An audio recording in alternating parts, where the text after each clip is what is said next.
భగవద్గీతను చదవండి మనం హిందూ అని గర్వించండి భగవద్గీతను చదవండి మనం హిందూ అని గర్వించండి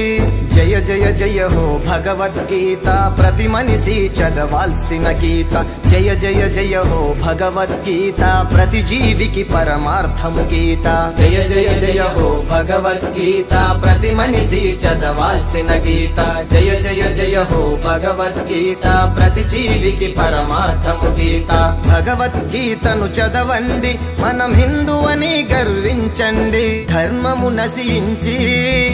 అధర్మం పెరిగిన వేళలో ధర్మము నశించి అధర్మం పెరిగిన వేళలో ధర్మాన్ని రక్షించుటకు ధరణి పైకి వస్తాననెను ధర్మాన్ని రక్షించుటకు ధరణి పైకి వస్తాననెను జయ జయ జయ హో